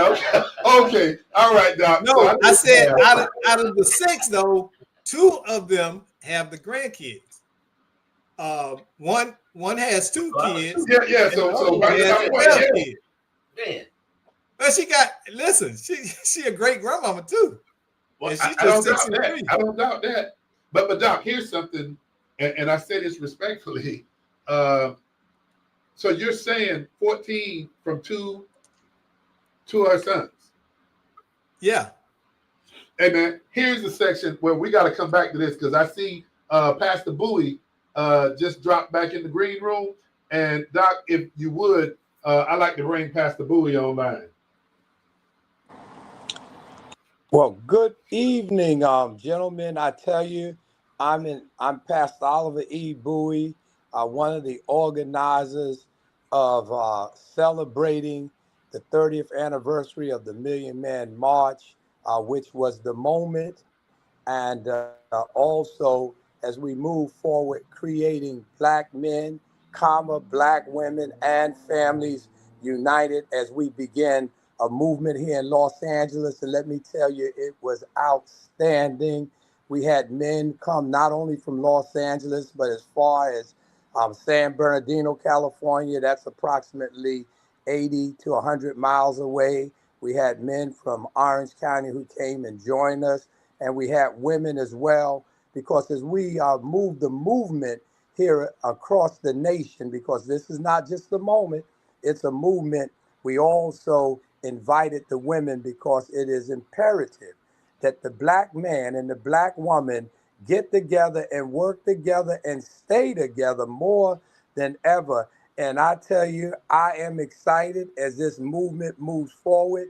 And I say, as we go forward, we already scheduled our next meeting of the movement, which will take place on Monday, October 20th at 6 p.m. And we had them sign up for it. So we are moving ahead here in Los Angeles, and we're excited about Florida because Florida is a key state, and many people have underestimated the power and the influence of Florida. And so we're excited. We want to thank you, Brother Rod Love, for all you do, and keep up the great work as this movement moves throughout the nation. Hey, Pastor Bowie, and I got to give Pastor Bowie his props. And you know Dr. Nelson. I mean, one of my best friends pulled me to the table and said, "Man, you got to meet Pastor Bowie. You got to." And we were down in Miami at a conference, and I tell you, this guy's electrifying. But in addition to that, Pastor Bowie, how many states participated in today's event virtually? We had 10 additional states. I'll name most of them. I always miss most of them, but New York City has participated. Charlotte, North Carolina. We had Norfolk, Virginia, Washington, D.C., Maryland, Los Angeles, Texas. Let me name South Carolina, and that's off the top of my head. But we had let me say this, Pastor Bowie. You know, you guys are 3 hours ahead of us, right? Behind us. Behind. And Pastor Bowie, I'm gonna tell you about his leadership. This brother's been having these meetings where he's getting up at 5 in the morning, and Dr. Nelson and myself and guys from all across the country have been getting right up with him, and he's been facilitating this leadership to say, "Hey guys, we got to get our arms around this," but because we're recognizing the 30-year anniversary, we got to also do a postmortem on it to look at what can we do to improve upon our status. How do we measure it? And Pastor Bowie, you're the right man for this job because you've been bringing everybody together. What would you say? Where were you at, as a matter of fact, during the Million Man March? Actually, I was working on that day. At that time, I was a deputy sheriff for the county of Los Angeles. And I'll be honest with you, I didn't believe that they would get 1 million men to DC, and that's part of why I didn't go, because I could have got the time off. But after it actually happened, I was fortunate we had a television, and I saw what was going on. I'm going to tell you, my heart hit the floor. I was disappointed that I didn't go, because I even took one of my best friends. I dropped him off to go to the Million Man March. But after seeing what happened, though, it was a move of God, and that's what we've got to understand. And what we're doing is not just a move, it is a God movement, and it's going to succeed because of God. And what I'll say, what happened 30 years ago is similar to those men who got together in the leader. He was the Moses, but he was to lead them to the Jordan River, but he was not to take them into the promised land. But what's happening now as we move from the moment to the movement, we are the Joshua generation that's to take them over the Jordan River and watch God part the Jordan River and go over and run out the Jebusites, the Canaanites, the Perizzites, and the Girgashites. And let God do what he does in the name of Jesus. Amen. And we are coming to possess the land. Hey, so Pastor Bowie, let me B, I'm not gonna hog it up. If you got some questions for him, feel free. But Pastor Bowie, we're looking at the faith community, and everybody got to be involved in this, regardless. But do you see a movement within the faith community to sit back and say, "Hey, look, that was great, what took place 30 years ago, but we got to figure out how do we do something that we can measure our progress and our success going further?" It's essential that we measure our progress. But let me say this, we're going to measure it, but I'm saying to you, one of the things, faith without works is dead. If Dead, you you're right. do the work, guess what? You'll get results. What has happened? Too many of us as African Americans have relied on people who never saved you, who never had your best interest at heart to come and save you. Let me say this: the oppressor will not be your liberator.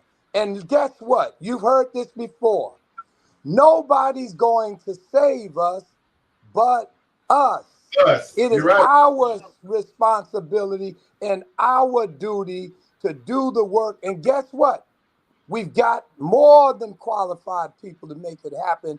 And I'm just glad to be a part of it. And let me say, we can't have no big head.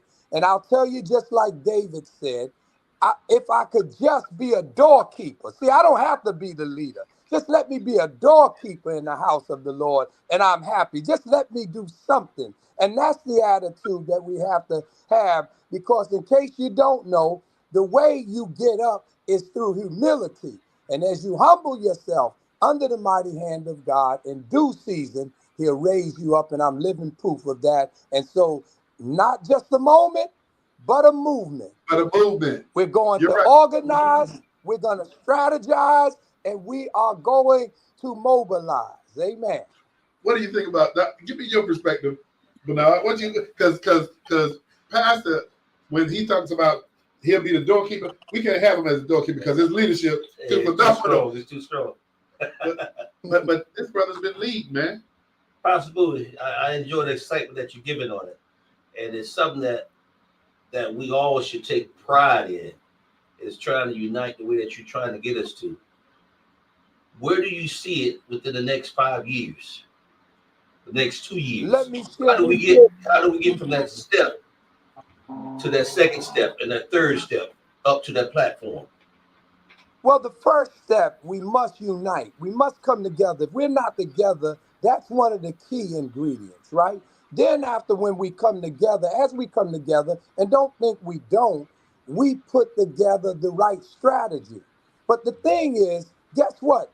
Pastor Bowie doesn't have all the answers, but as he begins to organize and bring the people together, now we come together with the strategy. Just like as I'm here with you right now, I didn't know Rod 2 months ago, but now God has given me the opportunity to be here. What happens? But you know what? I stepped out on faith. As we step out on faith and get on the journey, we begin to see things that we never saw. But the challenge is that most people never start the journey. And that's what we have to understand. And not only that, I'm telling you that this, number one, I'm going to give you what this is built upon. I'm going to give you 4 F's, a formula. First is faith. You got to put God first. 2, the family. We got to strengthen and rebuild the Black family. 3, we've got to have finances, economic empowerment, and building legacy wealth. The final F is a future. We never take our eyes off the future, and we're constantly looking to the future as we build a bigger, better, and brighter future, not just for a few of us, but for all of us. Absolutely. Hey, Pastor, let me say this before I let you go, because I got to tell you, Pastor Bowie, as we've been having those early morning meetings, he authored the 4 F's. And I was thinking as he was talking about these F's, and Dr. Nelson and the fellas was talking about these 4 F's, I was thinking about all the butt whoopings I got when I bought them F's home. When I bought them F's on the report card. And now he want to make F's popular. But you know what? You got 4 F's that are popular, and I'll embrace that any day. And I love my mama Fannie Mae, and I got to say, I'll bring these 4 F's home with pride any day. And once again, I'm going to reiterate it, Pastor, because you hit the nail on the head when we were getting up early morning and you said, hey, we got to figure out the foundation. And that foundation, the 4 F's, and I'm going to go back real quickly. Faith, roots of our integrity. It's unseen force that governs right action. Family and friends remind us that unity begins at home. Finance determines how we feed opportunity, not just our own, but our communities. And lastly, the future. The future is a living legacy. What we plant today determines what our children harvest tomorrow. Pastor Bowie, hey, I want to thank you and keep up the great work. And you know I'm on your team. Hey, and you got another teammate here too. I'm here for you, Pastor. All right. Well, listen, we're all on the team, and let me tell you that we've all got to learn a little French, and it's not me, it's we. It's we. We. Hey, Pastor Bowie from out of Los Angeles, California. Pastor, thank you. Love you, brother. Take care. Love you too. God bless you. And listen, I'm coming to Florida, and listen, we're gonna do something in Florida. All right. Listen, Absolutely. I'm gonna come through there like I'm gonna be a spiritual hurricane. Hey, come on through. Hey, thank you, Pastor. We appreciate you, brother. God bless you. Thank you all. Thank you. Bye-bye. Yeah, that's Pastor Bowie out of Los Angeles, California. And when I tell you, the guy knows how to get people moving, man. And I mean, it's just incredible. Motivation. Yeah. And, let me, and Doc, if you come back up on the screen, we were talking about the synergy of brothers coming together. I got to tell you this, man, and this is something that I've realized and enjoyed and over the last 10 years. And I say this is something that I would tell young people is get around, and you don't have to always be around like-minded individuals because iron sharpens iron. But it's the cats that I hang out with that I see how they move. Yeah. I see the determination. I see the goals that they have. And I'm going to just say, Bernard, you and I have been running together for a few years, tight over the last few years. But also, Doc Polite, Doc will call me at 11 o'clock at night, want to start a conversation on something that's going to take a few hours. And next thing I know, I'm trying to get upstairs at 1 o'clock in the morning. But it's brothers like that. And Dr. Nelson, but I move around a little bit. Dr. Nelson has a brother, and I don't know if all those Nelson guys become Omegas or whatever. I don't know. Those Q dogs. But Simon, I mean, these are brothers that I sit back, we fellowship, but they don't realize I'm stealing something from them. Yeah. And what I'm stealing is what I see value in from that morality aspect, how they hold their heads up high. There's sometimes, man, I get tired of the BS. Yeah. And I had a brother tell me a couple of months ago, because I was saying, man, I'm over all this. And the brother told me, Rod Love, you're not over this. You're just a little tired, as we all get. Right. But that's when we got to support each other and say, man, put your head up and keep going. Keep moving. But that's why we got to get around folk we can feed off their energy. Correct. So Doc, what's your thoughts on that, man? We were talking about the movement and the Million Man March and what it means, and it's a starting point. Just like anything, you have to have a real starting point.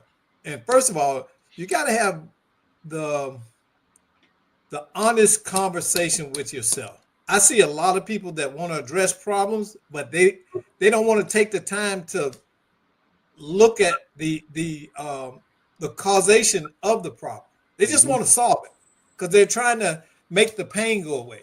But if you don't understand why the pain came, what's feeding the pain, what's sourcing the pain, can it be spread? If you don't fully examine it, understand why, you're never going to solve the problem. Why are we in this predicament? Because as African Americans, we have relied on the goodness of others. We relied on that their humanity will show up for them. Because we want to say everybody's good. We are always running to the rescue of other groups, often to the detriment of ourselves. You're right, but you're right, Doc. But here's the other thing that I realized, and this is talking with Doc oftentimes when he is telling me, stories about his grown children. And B, I'm gonna tell you, be honest, man. There was a couple of months ago that you were going on a trip with your family, and I get so caught up into the hustle and bustle of work that sometimes we gotta realize. I mean, I got an 18-year-old and a 22-year-old. Yeah, you gotta make time. And you gotta make time. And you were in the car with your family. You were traveling somewhere. Y'all were going somewhere, and you don't even realize it impacted me because I don't know if it made that guilt come over me. And I'm sitting back saying, okay, I'm gonna get around my girls and we're gonna go do something. Yeah. And them 18 and 22-year-old, at first, you know, them girls, they be like, oh, go ahead, Dad. Yeah, we got it. Yeah, yeah. But you gotta, man, be around some folk that's gonna give you that awakening at times. But let me ask both of y'all this. You gotta learn to take risks and you gotta be unafraid of the outcome. And you gotta be unafraid of trying something you never did before. Doc, do you know how to swim? Do I know how to who? Do you know how to swim? No. Okay, so that's a bad example. I tell you that's why I didn't become a ranger. Hey, hold on. Hey, I went dancing up there and he said, you gotta swim. I was like, so that's a good one, Doc. So Doc doesn't know how to swim, and that's why he never became a Marine, but you do know how to swim. But here's something that I was taught. You know, I graduated college. My first job was with the state. My second job was with the Urban League. I immediately was thrusted into leadership positions. Left the Urban League as the number 2 person with the Urban League, and then became the district administrator of the 5th largest district in the state of Florida. Then I became an assistant secretary and went on to become the deputy secretary. Hope, hey, we got a caller here. Caller, you're on Let's Talk Nation, and we're talking about the 30th year anniversary. Caller, who are we speaking with? This is Pastor King. Oh, Thank you so very much. Thank you so very much, Mr. Outlaw, for taking the call. I am truly grateful for this opportunity. This is an awesome program.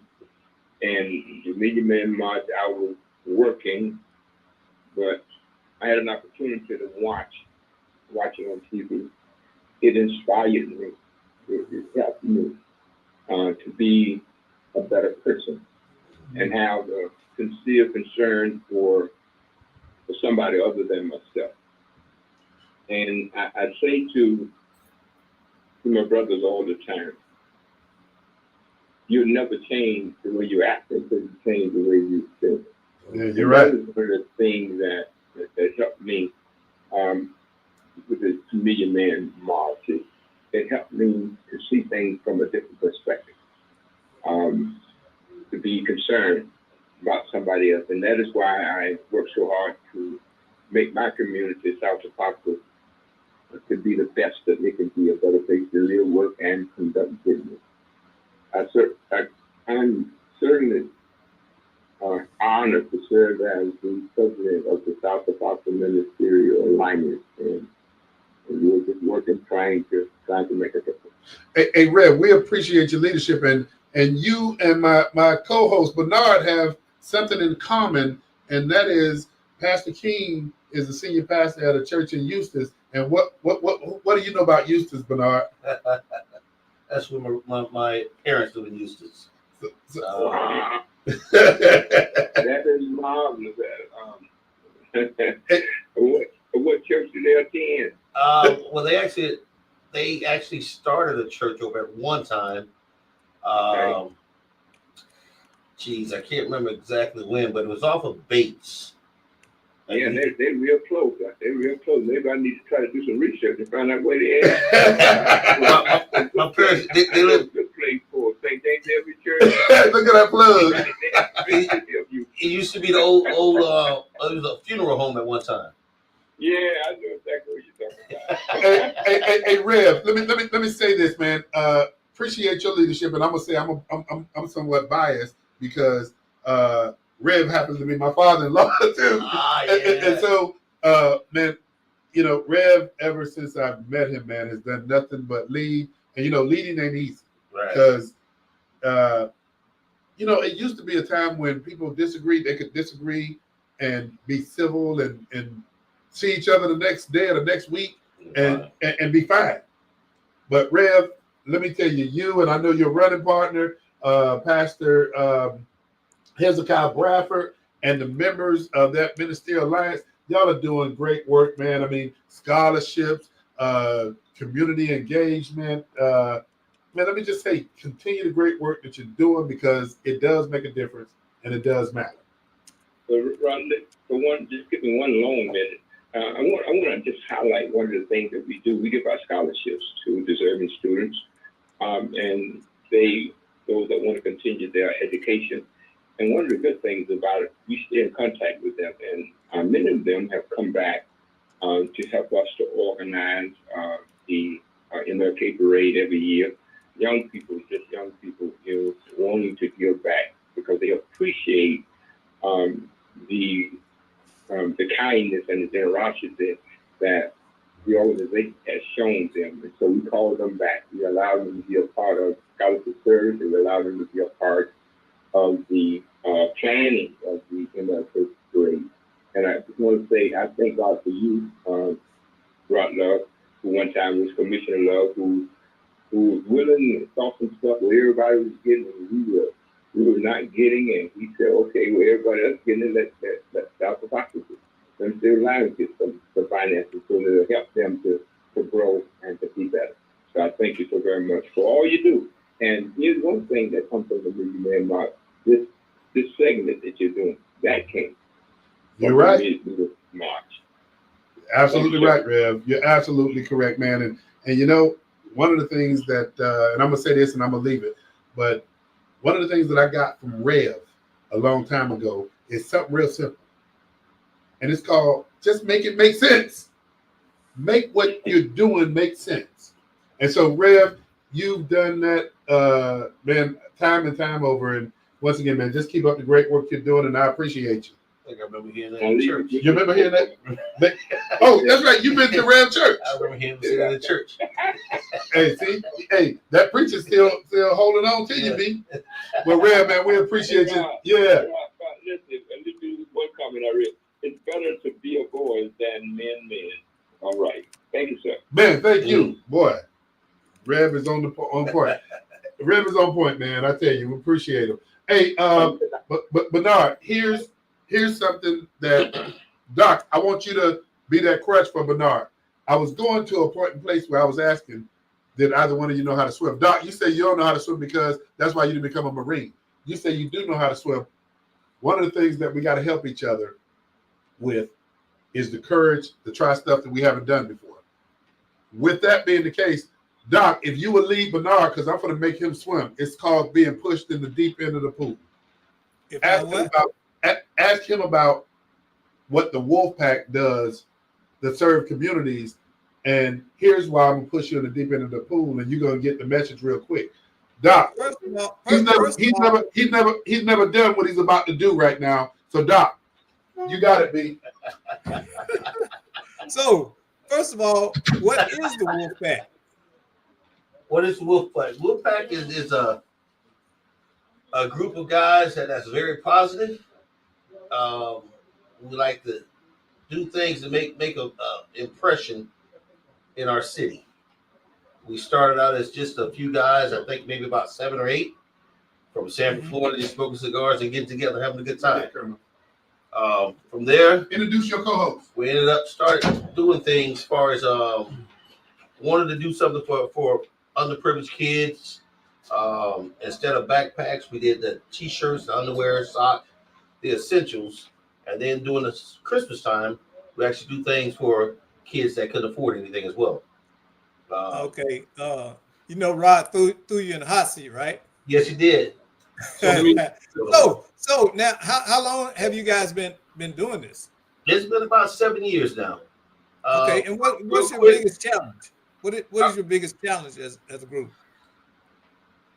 I'm going to introduce Robert here. This is Robert Singletary. He's one of our members.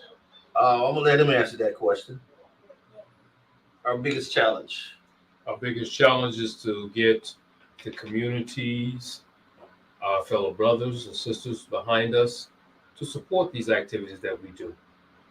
Understand that if we have a back to school drive, we don't need paper and pencils only.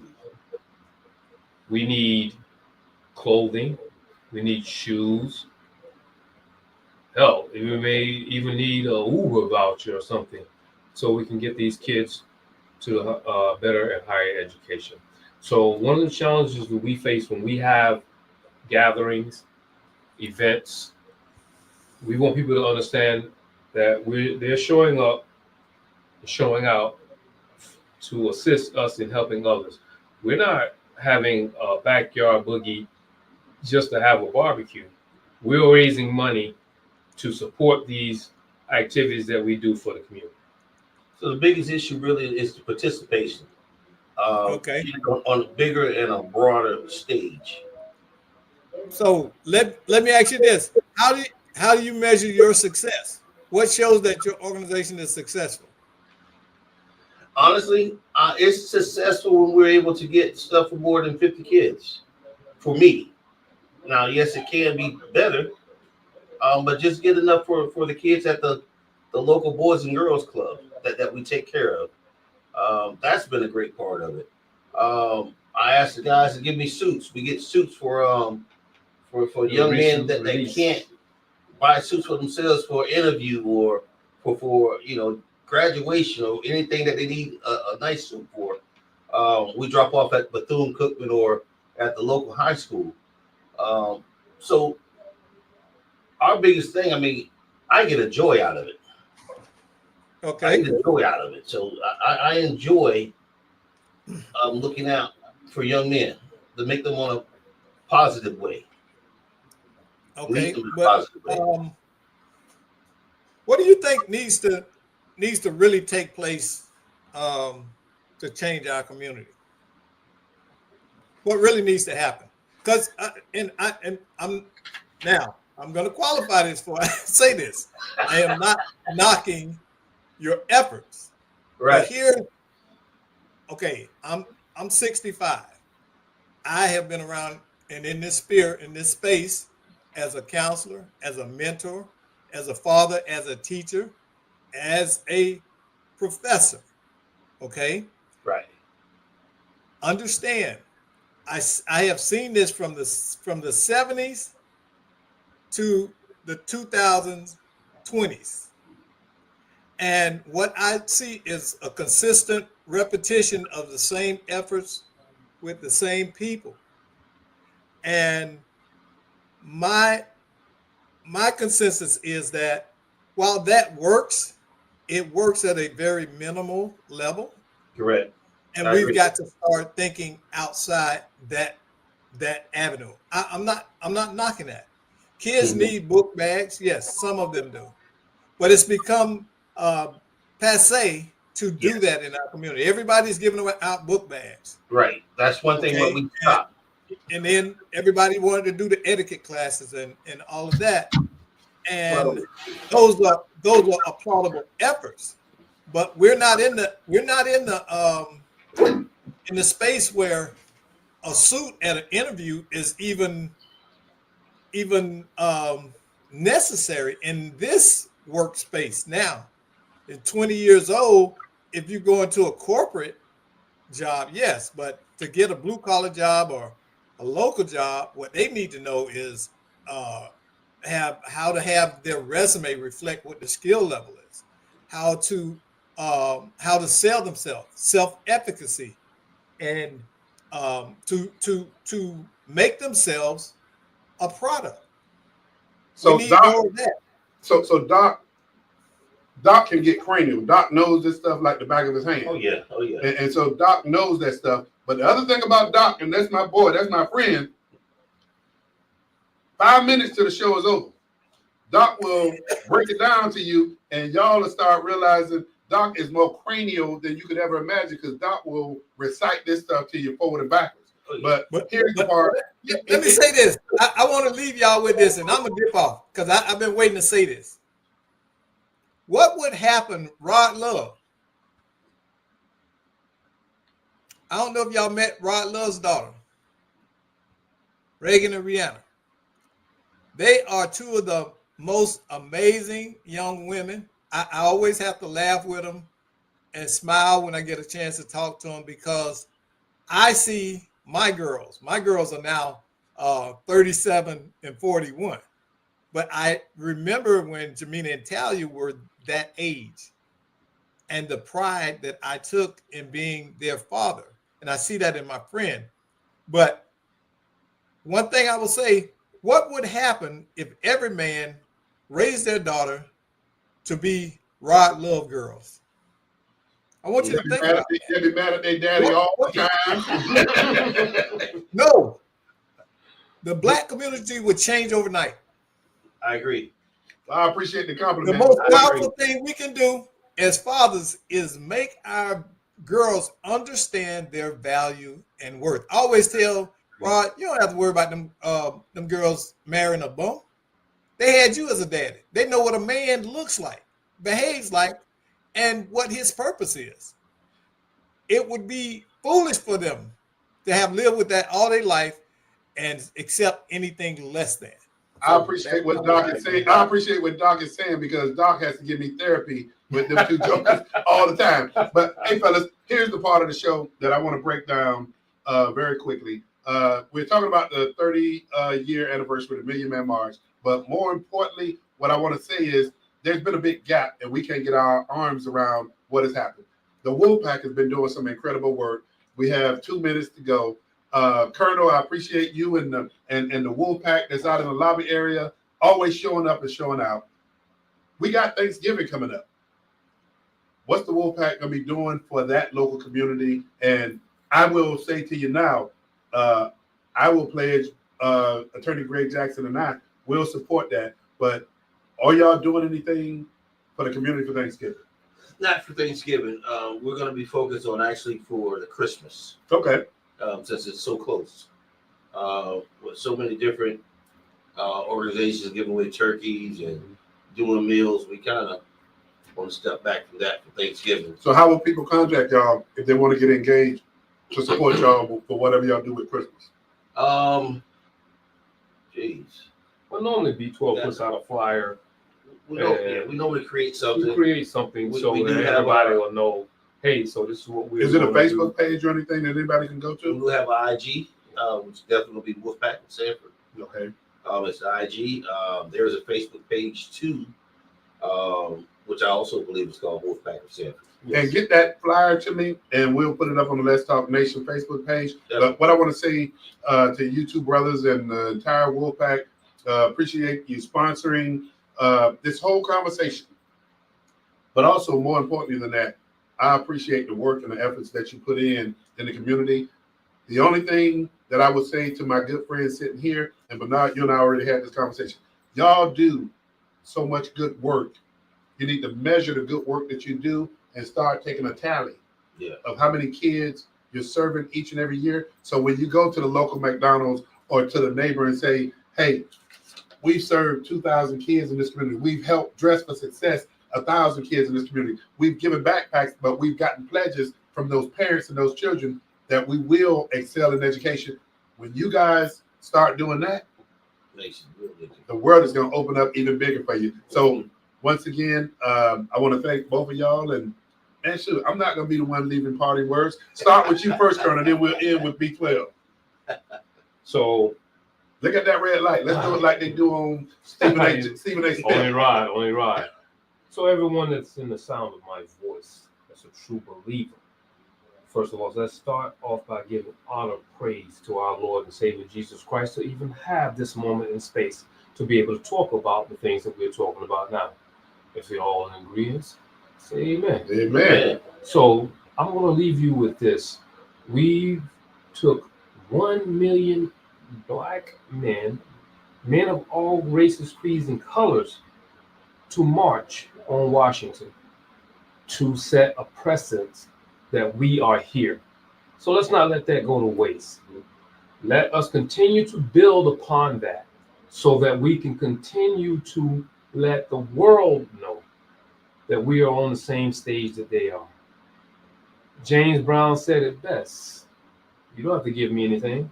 Open the door. I'll go in and get it myself. So let's make sure we keep those doors open so that all of us can thrive, all of us can survive, and all of us can live to be better human beings, better service to ourselves, our families, and the rest of the world. So Let's keep God first, and let's keep moving forward. Well said. Well, I didn't know Colonel was, hey, preacher and deep too. Well said. B. I'm going to say something real quick. We know Mr. Love over here did say, don't say the word I, or you played in the 100. But I'm going to say the word I. You going to play your 100? Because I need for you to figure out what have you done to make a difference. Because you have to make a difference. You got to be accountable.